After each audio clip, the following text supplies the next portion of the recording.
आवाज news true voice. నమస్కారం Awaaz news కి స్వాగతం। సిద్దిపేట జిల్లా అక్బర్పేటలో బీఆర్ఎస్ ఆధ్వర్యంలో రాస్తారోకో కార్యక్రమం ఉద్రిక్తంగా సాగింది। కాంగ్రెస్ ప్రభుత్వం యూరియా సరఫరా చేయడంలో పూర్తిగా విఫలమైందని దుబ్బాక ఎమ్మెల్యే కొత్త ప్రభాకర్ రెడ్డి ఘాటుగా విమర్శించారు। బీఆర్ఎస్ ప్రభుత్వం 10 ఏళ్లలో రైతులకు యూరియా కొరత రాకుండా చూసిందని గుర్తు చేశారు। అయితే కాంగ్రెస్ పాలనలో రైతుల గంటల తరబడి యూరియా కోసం క్యూలో నిలబడుతున్నారని ఆరోపించారు। వెంటనే సరఫరా చేపట్టకపోతే సచివాలయ మంత్రుల ఇళ్లను ముట్టడిస్తామని హెచ్చరించారు।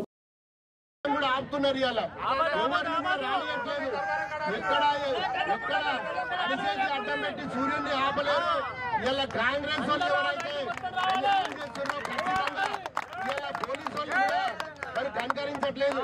ఇలా మేము రైతుల కోసం ఒక న్యాయంగా ధర్మంగా ధర్నా చేస్తున్నాం। ఎవరిని ఇబ్బంది పెడతలేము, ఎవరిని ఏమంటలేము। మా రైతుల మొరబెట్టుకుంటే దాదాపు 12 సంవత్సరాలు అవుతుంది।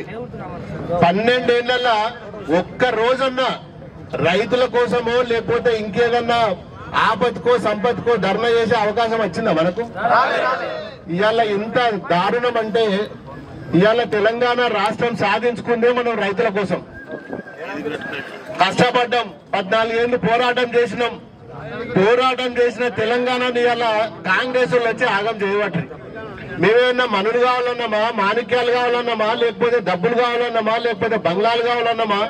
ఇవాళ రైతులు పాపం కాళేశ్వరం ప్రాజెక్టు కట్టిన కేసీఆర్ 4 ఏళ్లు కష్టపడి కాళేశ్వరం ప్రాజెక్టు కట్టుకుంటే జర్రంతా పొక్క పడితే దాన్ని రాజకీయం చేస్తున్నారు। ఇవాళ పొద్దున్న లేచే పొద్దుగా రాజకీయాలు తప్ప ఏ ఒక్క రోజన్నా మరి రైతులకు ఏమైతుంది?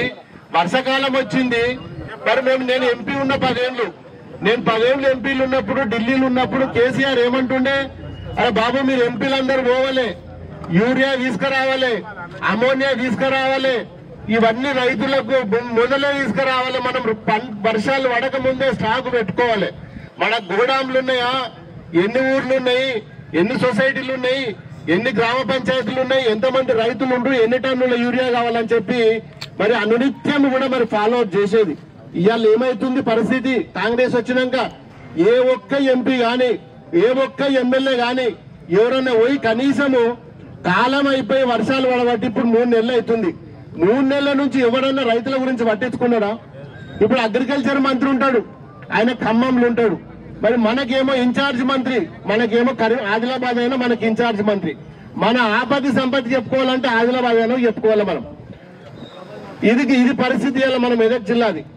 ఇన్ని రోజులు అవుతుంది, ఒక్క రోజన్నా కనీసం రివ్యూ మీటింగ్ పెట్టి ఎంతమంది రైతులు ఉన్నారు, ఎన్ని ఎకరాలు నాటేసిండ్రు, వరి ఎంత వేసిండ్రు, మొక్కజొన్న ఎంత వేసిండ్రు, పత్తి ఎంత వేసిండ్రు, మరి వాళ్ళకి ఎన్ని యూరియా బస్తాలు కావాలని చెప్పి ఏ ఒక్క మంత్రి కూడా ఈ రోజు వరకు మన జిల్లాలకు వచ్చి అడుగుపెట్టిన నాదుడు లేడు। ఇలా నీళ్ల మంత్రి ఉంటాడు ఉత్తమ్ కుమార్ రెడ్డి, ఆయన ఇటంకలు రాడు, వ్యవసాయ మంత్రి ఉంటాడు తుమ్మల గారు, ఆయన ఇసంత రాడు, అంత సీనియర్లు పెద్ద పెద్ద లీడర్లు పెద్ద పెద్ద తోపులు వాళ్ళని ఒక మాట అనొద్దట, వాళ్ళని అసలు ముచ్చటనే మాట్లాడొద్దట, వాళ్ళ కోపం ఒక మనం నిజంగా కూడా గతంలో మనకి ఇన్ఛార్జ్ మంత్రి ఉండే హరీష్ అన్న పొద్దుగాలు లేస్తే ఏ ఊర్లో చూడు, ఏ రోడ్డు మీద చూడు, ఏడ చూడు ఆయనే కనబడుతుండే।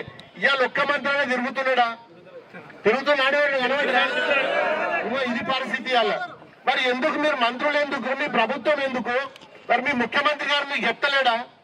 వ్యవసాయ మంత్రి గారు మీరు పోయి కనీసం మెదక్లో ఒక మీటింగ్ పెట్టుండ్రి, ఎంతమంది రైతులు ఉన్నారు, ఎన్ని ఎకరాలు నాటేసిండ్రు, మరి వాళ్ళకి ఆపద ఏంది సంపద ఏంది అని ఆయన అడిగాడు। ఇరిగేషన్ మంత్రి ఉన్నాడు, ఆయన ఏ ఒక్క రోజు కూడా ఈరోజు మెదక్ జిల్లాలో తెలంగాణలో అత్యధికంగా ప్రాజెక్టులు ఉన్నాయి। ఇవాళ అనంతగిరి సాగరు, కొండపోచమ్మ, మల్లన్న సాగరు, రంగనాయక సాగరు, 1000 కిలోమీటర్ల కాలువలు ఉన్నాయి। ఇవాళ మన నిజామాబాద్ జిల్లా వారాలన్నా, నల్గొండ జిల్లాకు నీళ్లు పోవాలన్నా, సిరిసిల్లకు పోవాలన్నా, మెదక్ జిల్లా మొత్తం ఉమ్మడి మెదక్ జిల్లా పోవాలంటే మన ప్రాజెక్టులతో నీళ్లు పోవాలి। ఏ ఒక్క రోజన్నా వచ్చి సిద్దిపేటలో కూర్చొని మరి ఈ ప్రాజెక్టుల మీద ఏం పని అవుతుంది, కాలువలైనాయా, పెద్ద కాలువలైనాయా, చిన్న కాలువలైనాయా, ఏ చెరువు నిండుతున్నది, కనీసం రైతులకు నీళ్లు అందుతున్నాయని చెప్పి కూడా మరి మన ఇరిగేషన్ మంత్రి గారు ఆయన ఒక్క రోజు మీటింగ్ పెట్టాడు। ఇది ఇలా పరిస్థితి। ఇవాళ మనకి ఇంత ఎందుకు మాకేమైనా గర్జా ఇలా రోడ్డు మీద కూర్చొని చౌరస్తాలో కూర్చొని మా రైతులకు ఏం పాపం చేసుకున్నారు ఇవాళ? కనీసం ఇన్ని రోజులు అవుతుంది వర్షాలు పడమంటే మరి అప్పో సప్పో మీరు ఇస్తామన్నా పెట్టుబడి పైసలు ఇవ్వకపోతుంది. కానీ పెట్టుబడులు కూడా మనం తెచ్చుకుంటుంది. బ్యాంకులలో రుణాలు మాఫ్ చేస్తుంటే అది చేయకపోతుంది. ఈడ ఆడ అప్పులు తెచ్చుకొని జాగలు పూజ పెట్టుకొని బంగారం పూజ పెట్టుకొని ఇంత అప్పులు తెచ్చుకొని అలా నాటేసుకుంటే కనీసం ఒక మందు సంచులన్నీ చెప్పిపోయి. మేమేమైనా ఢిల్లీకి సంచులకు సంచులు పైసలు మోస్తున్నారు కదా, గిన్ని సంచులు పోతున్నాయి. మరి గిన్ని సంచులు ఢిల్లీకి పైసల సంచులు పోయినప్పుడు మరి మేము పైసలు అడిగినాం. ఇంకేమన్నా మసాలా సంచులు తీసుకురాండ్రా నాయన అని అడిగినాం. తప్ప మరి మందులు మేమేమన్నా పైసల సంచులేమో ఢిల్లీకి పోతున్నాయి, ఢిల్లీకి రావాల్సిన మందు సంచులేమో రావట్లేదు. ఇది ఇలా కాంగ్రెస్ 8 మంది కాంగ్రెస్ ఎంపీలు ఉన్నారు, 8 మంది బీజేపీలు ఉన్నారు.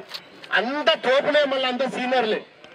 ఏ ఒక్క తోపు కూడా ఒక్క రోజన్నా కనీసం ఒక జిల్లాకు పోయి ఇవాళ కనీసం రైతుల గురించి పట్టించుకునే నాయకుడు ఉన్నాడు అయ్యాల? పెద్ద పెద్ద గడ్డాలు మిసాలు పెంచుకొని నిన్నొక ఆయననేమో మొన్న కోపానికి వచ్చిండు. ప్రభాకర్ రెడ్డి తోటి ఏమైతే నా ఎందుక కూడా వీకలేడు అంటాడు ఆయన. గది ఆయన పరిస్థితి. ఆయన నోరు తెరిసే పచ్చి బూతులు. మాకు రావా బూతులు? దుబ్బాకోళ్ళకి బూతులు రావా? నువ్వు ఒక్కటంటే మేము అంతా తిడతాం, బాగా తిడతాం. ఇలా మేము నమ్ముకున్న భూమి మీదనే బతుకుతున్నాం. ఇవాళ మాకేమి ఇక్కడ కంపెనీలు లేవు, ఫ్యాక్టరీలు లేవు. ఉన్నోళ్ళందరూ రైతులే. ఇక్కడ రైతులను పడుచుకోకపోతే మీరు ఆఖరికి యూరియా బస్తానే మీకు ఉరితాడైతే బిడ్డ అని చెప్తున్నా నేను. యూరియా బస్తా కాంగ్రెస్ మెడలకు ఉరితాడైతే రాసి పెట్టుకోండి బిడ్డ మీరు.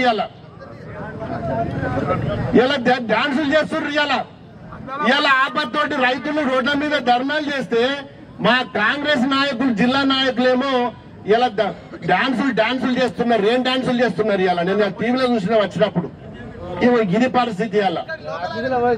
ఇలా మల్లన్న సాగరు ఇంకొక విషయం కూడా తెలవాలి మీకు. ఇవాళ మన ఇంటికి ఏదన్నా చిన్న పొక్క పడుతుంది, ఉరుస్తుంది, ఇల్లు కూడా కొట్టుకుంటాం మనం. రోడ్డు మీద కారు తీసుకొని పోతాం, కారుకు లైట్ అద్దం వలిగిపోతుంది, ఓ బంపర్ వలిగిపోతుంది, ఓ బర్రె కలుగుతుంది, ఓ దుడ్డ కలుగుతుంది, కారు యాక్సిడెంట్ అవుతుంది. కారు తీసుకుపోయి హుసేన్ సార్ లో పడేస్తావా లేకపోతే స్క్రాప్ చేస్తావా? ఇలా మల్లన్న సాగర్ కూడా ఒక పొక్క పడితే మల్లన్న సాగరే కూలిపోయింది.